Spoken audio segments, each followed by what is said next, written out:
Daniel chapter 5.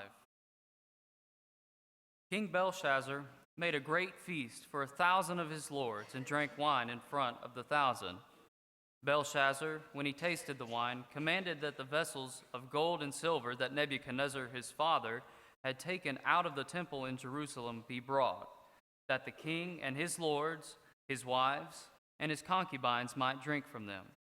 Then they brought in the golden vessels that had been taken out of the temple, the house of God in Jerusalem, and the king and his lords, his wives, and his concubines drank from them. They drank wine and praised the gods of gold and silver, bronze, iron, wood, and stone. Immediately the fingers of a human hand appeared and wrote on the plaster of the wall of the king's palace, opposite the lampstand. And the king saw the hand as it wrote. Then the king's color changed, and his thoughts alarmed him. His limbs gave way, and his knees knocked together.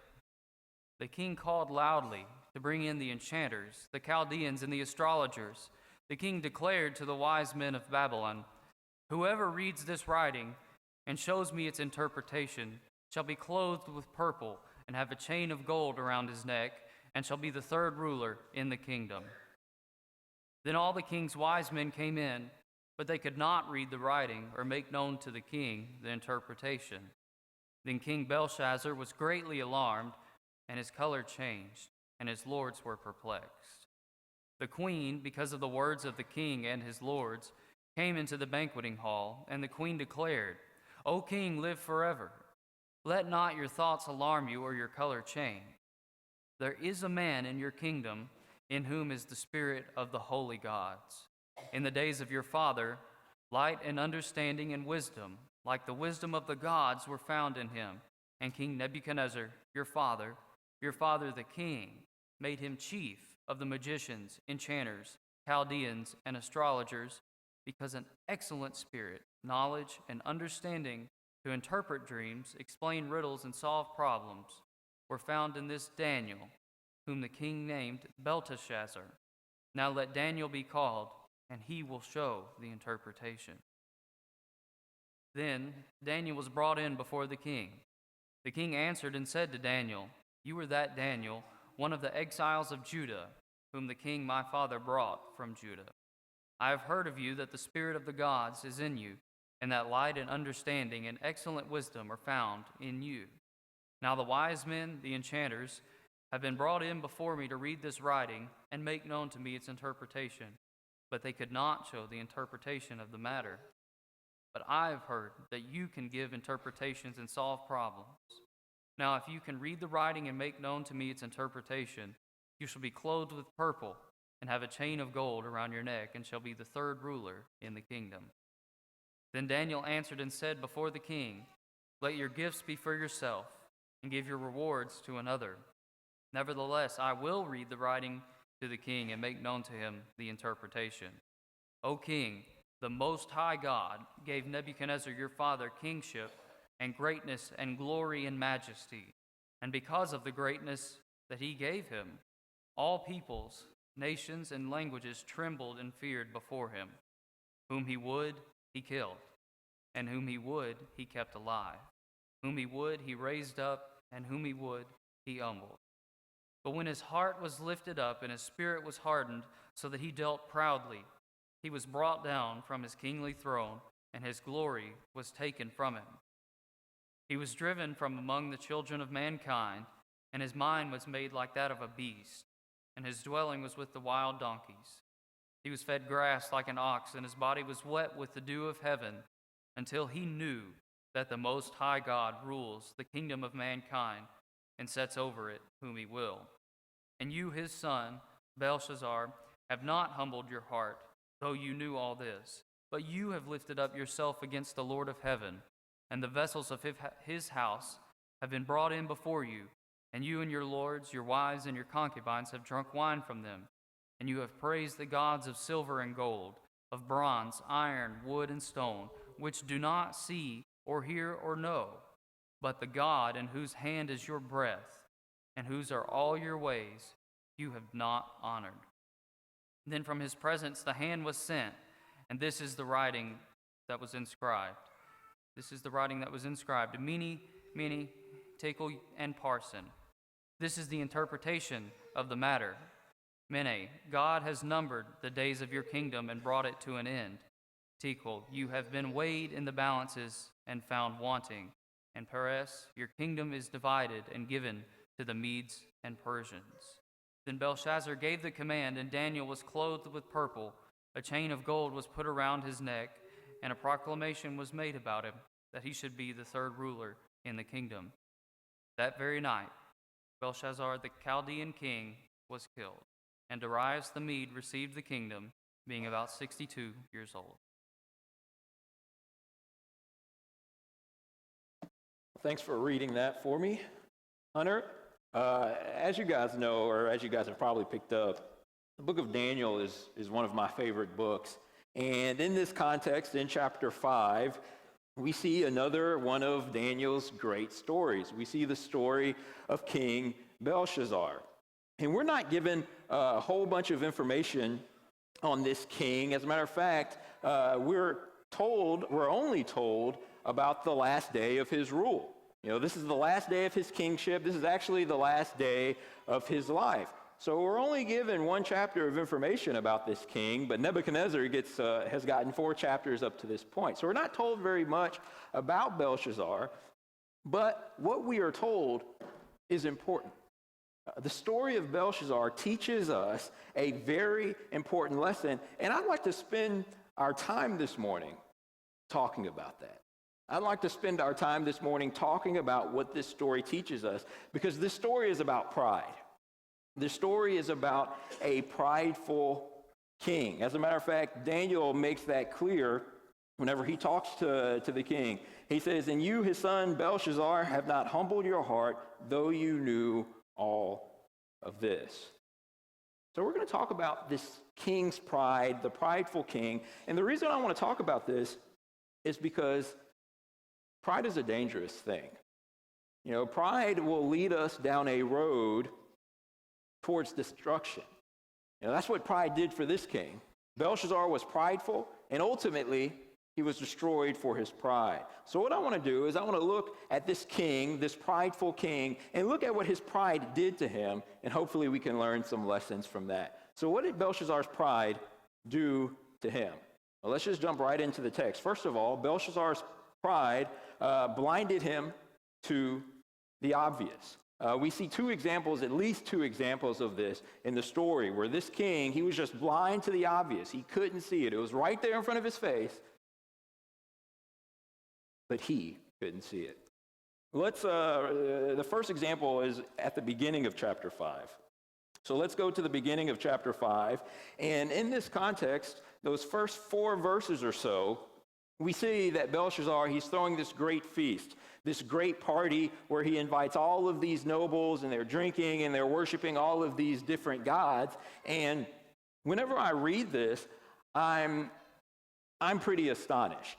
And you may ask, well, Reuben, why are you astonished? That's sort of what kings did, right? Kings in those days, they would throw these parties, they would host these banquets for their nobles. We see this throughout the book of Esther. So why are you astonished by that? Well, I'm not astonished at the what, that being the banquet. I'm not astonished that the banquet was happening. I'm really astonished at the when. Think about when this banquet was taking place. We're told at the end of this chapter that on that very night, verse 30, on that very night, Belshazzar the Chaldean king was killed, and Darius the Mede received the kingdom, being about 62 years old. So we learn from this text, and there are secular historians who talk about this. We learn from this text that the Persians attacked Babylon that very night. Well, the thing about all of this is armies don't just pop out of nowhere. The Persian army, while the king was throwing this banquet, was right outside of his city. They were right outside of the gates. So it's astonishing to me, with the enemy right outside of the gates, that this king says, you know what, hey, let's throw a party. You know, the truth was right there in front of him, but it seems like he just couldn't see it. And let me give you 2 possible reasons why I guess he was doing this. First of all, it's possible that he just wanted to comfort his nation, right? He wanted to show his nation, look, there's nothing to be worried about. Don't worry about what's going on outside the city walls. We're fine. So maybe he's trying to put on this PR campaign or whatever, what have you, but he's trying to assure his nation that nothing is wrong. And another reason why we might see him throwing this party, even though the enemy is right outside the gates, is because he was confident in his defenses. You know, he's probably saying in his mind, look, there's no way those Persians are going to breach our walls. He was overly prideful, and his pride just blinded him to what was obvious. But we see this in another occasion here in chapter 5. Let's go to verse 29. Verse 29, this is after Daniel has interpreted this writing on the wall. It says, then Belshazzar gave the command, and Daniel was clothed with purple. A chain of gold was put around his neck, and a proclamation was made about him that he should be the third ruler in the kingdom. So in this context, we see that Daniel is rewarded for what he does, and King Belshazzar makes him third in the kingdom. And you almost want to ask, why doesn't he just make him second in the kingdom? Well, the interesting thing is, Belshazzar was actually second in the kingdom. His father, Nabonidus, was king, but he was sort of an absentee king. So he couldn't make Daniel second. He had to make Daniel third. But think about this. What was going to happen that very night? That very night, his kingdom was going to be taken. His kingdom was going to fall. But Daniel receives this title. Well, what's going to happen to Daniel's title tomorrow? What's Daniel's title going to be worth on the very next day?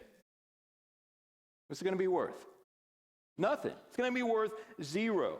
He gives Daniel this great title, but surely it will mean absolutely nothing. And the thing is, Daniel told him this, right? Hunter read it. Daniel told him that your kingdom will be given to the Medes and the Persians. But it seems like this king doesn't listen. He's like, oh, okay, maybe it will happen. I'm going to give you this title. It seems like he doesn't truly listen. He doesn't truly see what Daniel has said. See, this king, his pride blinded him to the obvious, and the same thing will happen to us if we let it. Our pride will blind us to the obvious.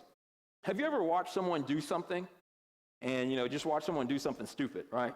And then you watch the consequences that follow, and you're like, how did they not see that coming, right? How did they not see those consequences? It's right in front of their face, but they went ahead and did the stupid thing anyway. Well, that's what pride will do to us. Let me give you an example of this. Joe Kennedy Jr. Joe Kennedy Jr., he was actually the older brother of JFK, of John F. Kennedy, and he was a pilot in the military. And he was scheduled to fly this bombing run on the 12th of August in 1944, and his aircraft, they were going to drop these bombs, and the bombs were going to be remotely detonated after the pilot had some time to get away safely. Well, anyway, before they are going to depart, the electronics officer goes up to Joe Kennedy, and he tells him that the remote device that detonates the bomb remotely, he tells him that device, that piece of hardware, was faulty. It wasn't working correctly. And he warned Joe that almost anything could set off those bombs. He said static, radio static could set off the bombs. A jamming device could set off the bombs. Even turbulence could potentially set off these bombs. Now, I don't know about you guys, but if I were going to get on a plane, or if I were about to get on a plane, and then someone came and told me, hey, by the way, turbulence can make this plane blow up, I'm not getting on that plane. That's just me. I am not going to walk onto that plane. But Joe Kennedy, he ignored the warning, and he flew anyway.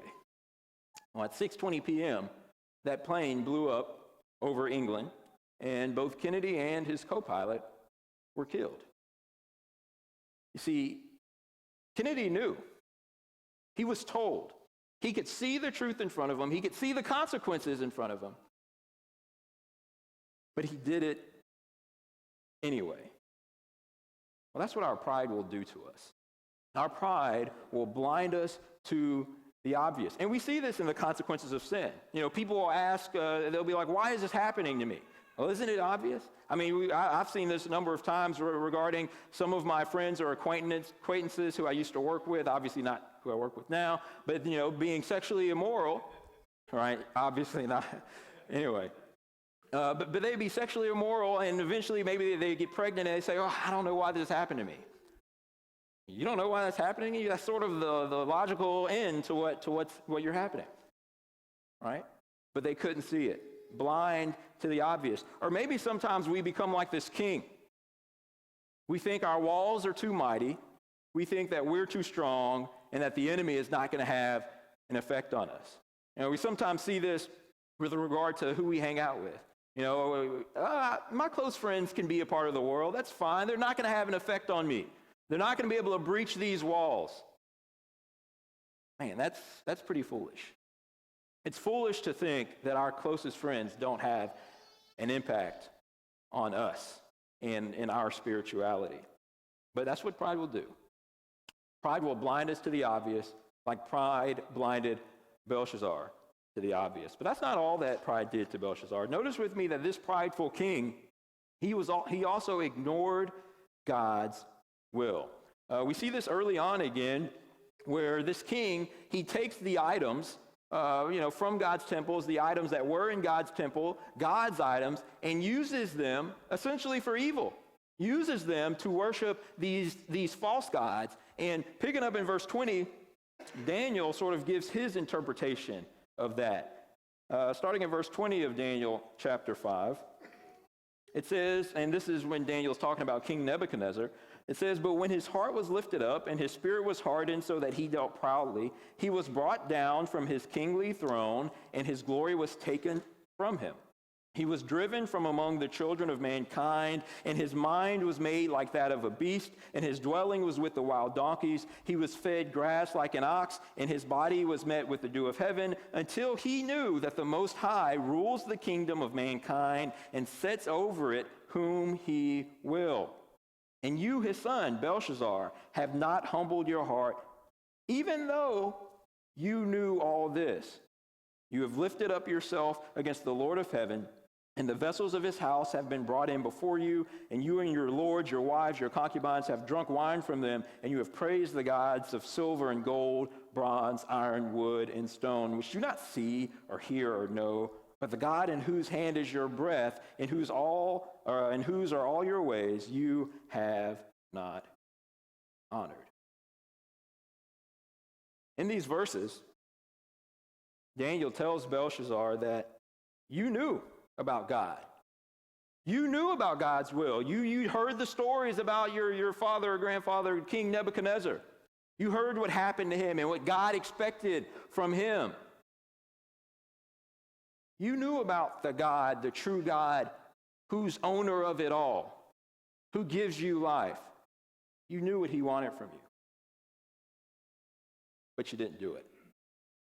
See, the king, he was blind. He ignored God's will. And by the way, let me just say, I think that King Belshazzar, deep down, he knew who the true God was. I mean, think about this with me for a second. After King Belshazzar sees this hand and he sees this writing on the wall, what happens? He's scared, isn't he? He's scared. But the question is, why was he afraid? Why was he afraid of this writing on the wall? He had just been praising his own gods. Maybe it was his own God sort of praising him. Maybe it was his own gods telling him, hey, we're going to help you defeat the Persians. So why was he so scared of the writing on the wall? Well, this is what I think. I think deep down, Belshazzar knew that his gods don't do that. I think deep down, Belshazzar knew that his gods can't write on the wall, that his gods can't speak. But there's this God that he's heard of, who parts the seas, who brings up nations and brings down nations, who rains down fire from heaven. There's a God that he heard of. And this is the God who he's taking his things and using them for evil. Belshazzar knew about God, but still ignored his will. And that's what pride will do to us. Some things are just clearly wrong, but we do them anyway. Well, that's our pride. Let me give you a couple examples of this. Adultery. Adultery is something that is clearly wrong, yet when people do it, what are the excuses? Well, I'm not happy. My spouse isn't fulfilling my needs. Well, when you think about these reasons, really, what are they? Well, they're really selfish reasons, aren't they? It's all about me. It's not about doing God's will. It's about me doing what I want to do. See, pride blinds us to what God wants from us. Pride blinds us to God's will. Here's another example, abortion. Abortion is something that's obviously wrong, and we agree on that? It's wrong, isn't it? But the world doesn't see it that way. And what are the excuses given? Well, I'm just not ready for a child yet. This will ruin my life. It's just better for me this way. Well, think about these reasons. Again, what are they? They're very selfish reasons. It's all about me. And really, whenever we think about it, that's what sin is, isn't it? Sin is sort of an act of pride. It exposes our own pride, because whenever we sin, whether it's adultery, abortion, pornography, whatever it may be, whenever we sin, what we're really doing is we're saying, I don't care about what God says. I don't need to listen to what God says. I'm going to do what I want to do. You see, whenever we sin, our pride essentially puts self before God. And we've got to be careful that we are not prideful, because our pride will cause us to ignore God's will, like it did King Belshazzar. That's not the only thing. I've got one more point for you from this text, and that is the prideful king was humbled. We all know this phrase, pride comes before the fall. And that was definitely true here. I just want you to notice a couple of things with me. First of all, notice how disrespectful Belshazzar is to God, and not only God, his people. We've said this a number of times, and Hunter read it, but Belshazzar takes the items that belong to God and uses them to do what? Uses them to do evil. Uses them in worship to other gods. In a sense, Belshazzar is saying, I've conquered that God. We went in, we destroyed the Israelites. We were stronger than their God, so I'm going to use his things now. It's clear that he had a disregard for God. But he not only had a disregard for God, notice with me that he also had a disregard for Daniel. Let's look at verse 13. Verse 13 of Daniel chapter 5. In this context, this is after the queen, or his mother, this is after she has sort of introduced Daniel, or at least told him about Daniel. She says earlier on that Daniel had this excellent spirit. As a matter of fact, Nebuchadnezzar, your father, made him chief of the magicians, the enchanters, the Chaldeans, the astrologers. So she makes Daniel out to be this big deal. Daniel's important. But notice with me, when Belshazzar first speaks to Daniel, notice how he refers to him. Verse 13, then Daniel was brought before the king. And the king answered and said to Daniel, you are that Daniel, one of the exiles of Judah, whom the king, my father, brought from Judah. At least at the beginning here, Daniel wasn't this great wise man who was chief of the magicians. For this king, Daniel was just an exile. And we see sort of the king's pride here. You are an exile whom we brought from Judah. We did that. We conquered you. Belshazzar is disrespectful to God, and he's disrespectful to God's people. But now notice with me how he's humbled. Let's go, picking up in verse 5. Here we see, the hand writing on the wall. Immediately the fingers of a human hand appeared and wrote on the plaster of the wall of the king's palace opposite the lampstand. And the king saw the hand as it wrote. Then the king's color changed, his thoughts alarmed him, his limbs gave way, and his knees knocked together. What do we see here? The king is scared. It seems like this is the most scared he's ever been. It paints this really dramatic picture, the color changing, his limbs giving way, his knees knocking together. He's scared. So what does he do? Well, he needs help, and he knows it. So he calls all of the smart people, right? All of the scholars, all of the well-educated. He says in verse 7, the king called loudly to bring the enchanters, the Chaldeans, the astrologers, and the king declared to the wise men, whoever reads this writing, and he goes on to tell them how he's going to give them gifts. But in verse 8 it says, then all the wise men came in, but they could not read the writing or make known to the king the interpretation. Then King Belshazzar was greatly alarmed, and his color changed, and the lords were perplexed. Belshazzar was desperate. He needed help, and no one could help him. No one except for God, the God who he disrespected, and the man of God who he disrespected. You see, Belshazzar disrespected God, he disrespected Daniel. But in the end, he needed them. Isn't that truly humbling? And the humbling doesn't end there. It obviously ends at the end of the chapter where we see that his kingdom was taken away from him. Just like Nebuchadnezzar was taken away from his kingdom for a time because of his pride, this king was also taken away from his kingdom. He was killed, partly because of his pride. See, Belshazzar's pride humbled him. And that's the lesson for us. Our pride, if we have it, will humble us. You know, like I said earlier, whenever we sin against God, that's really our pride showing, isn't it? Really what's happening is we're saying, I'm smarter than God. I don't need you. I don't need your help. We're putting ourselves over God. Well, if we have that attitude that says, you know, hey, I don't need you. I'm going to continue doing things the way I want to do things.